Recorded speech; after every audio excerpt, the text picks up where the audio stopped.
3. Damn it. I didn't mean 4. Okay.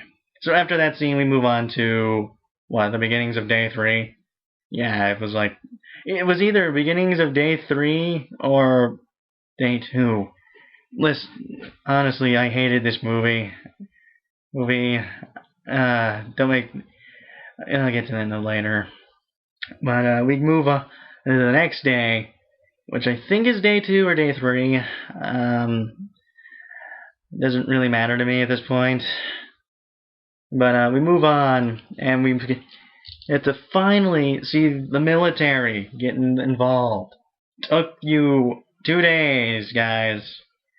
But the scene that comes next is freaking awesome, in my opinion. 1 second, I want to get this. Okay. Basically, the next scene is a giant aerial combat being viewed through the freaking telescope again. At least it's not a giant lens-like thing. Which is the big aerial combat here is basically 3 F-117 Nighthawks, the stealth fighter, bombers, being escorted by a whole wave of UAV MQ-9 Reapers, the unmanned aerial vehicles that you see the Air Force advertise for their recruitment videos. It's not a bad tactic considering that you can look through the light perfectly fine from a distance and through TVs and stuff. It's not going to screw with your mind looking at it directly. God. But we see a whole wave of them escorting like 3 of the logheads straight at the alien mothership up in LA. And then the alien mothership releases a whole bunch of smaller aliens, the tentacle-like ones, a bit larger, to go combat them. It's a kind of reminiscent to Independence Day and that first whole combat scene, minus the alien shields, but I'll get to that. So the combat is really good. The UAVs are going head-to-head with these things, blowing each other up. Oh god, it's amazing. And 2 of the logheads get ultimately torn apart by the aliens. They just go boom, boom, death. And the 3rd one gets really close, and he keeps getting so many of these saves from the MQ-9 Reapers.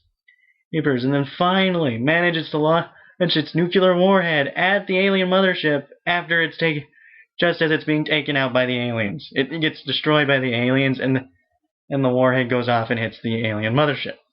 And for the first 2-3 minutes of the alien mothership crashing, it's like, yes, we can beat these stupid aliens. We can finally win. We have hope. We have a chance. We can live. No, F you people. Screw you. There is no hope in this movie. Screw you. We're removing all hope. Well, basically is what comes next. Because after the alien mothership crashes into LA, all the little ones inside stamper out a bit. In about 2 minutes, it just reglues itself back together. It reattaches all its fallen pieces off together and goes back in the air and it's perfectly fine. What to say about this scene? Well, whoever's in charge of explosions in Hollywood doesn't know how a nuclear warhead exactly works, because this is on a couple of times. Independence Day is an example. It did it a lot better than this movie. If a warhead goes off in a city, you can expect yourself to be vaporized. You can expect yourself to die.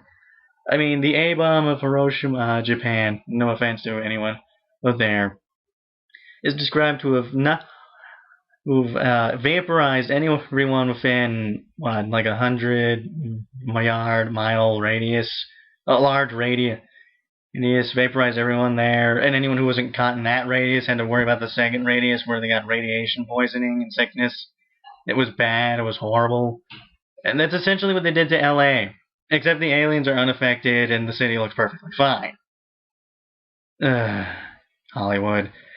You never cease to amaze how you misunderstand how nuclear warheads work.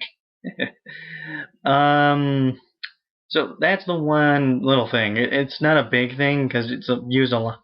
It happens a lot in movies like this where they use nukes. But the big thing next is the alien mothership repairing itself. It doesn't make sense of how they do it. It just happens. It literally just happens. It's like I glue myself back together and there's no Either way, I show you how. That's pretty much it. The aliens just literally chant or something and the ship comes back together. They don't steal parts or destroy buildings to use as material to rebuild the ship. No, the old crashed up chunks just glue back together and it's fine. Okay, so after that scene, the main character, Jared, says, "We gotta go, they nuked the city.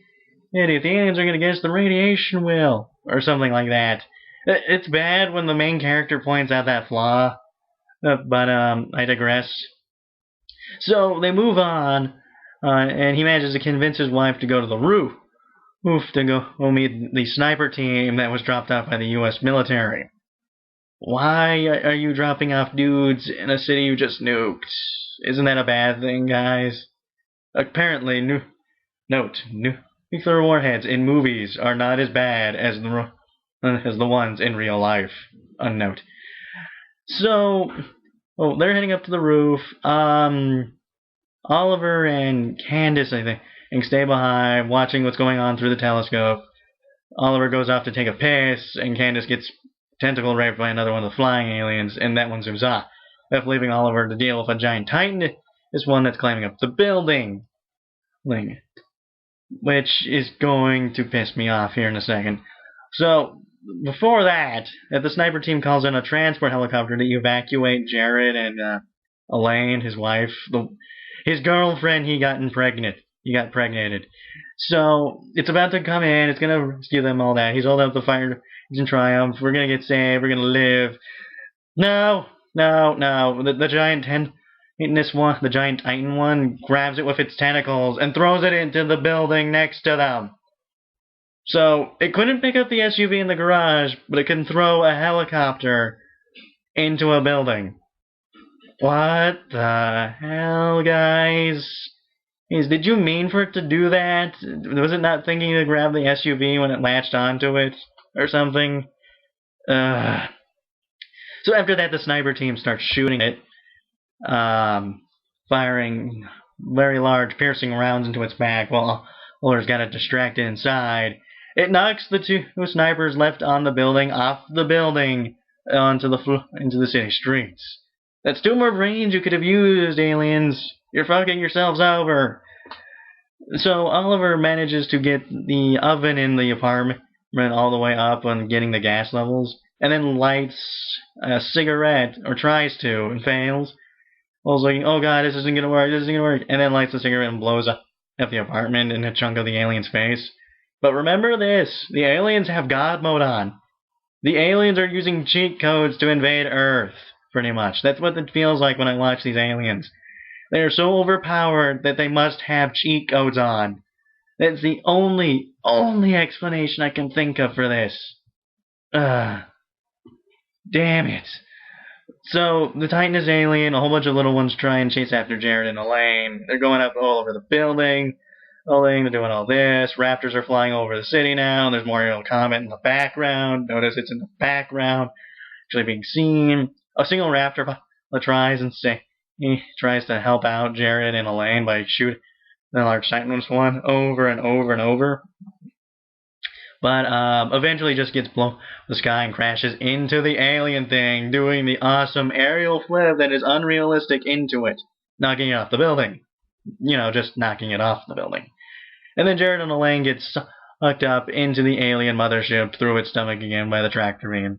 And off in the distance we can see the U.S. fleet with an aircraft carrier. It's a carrier group pretty much, a little larger, being totally ruined, wrecked, and sinking in the Los Angeles Bay.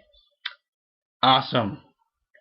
That's really dick move on your part, guys. Ending of my review in part 4.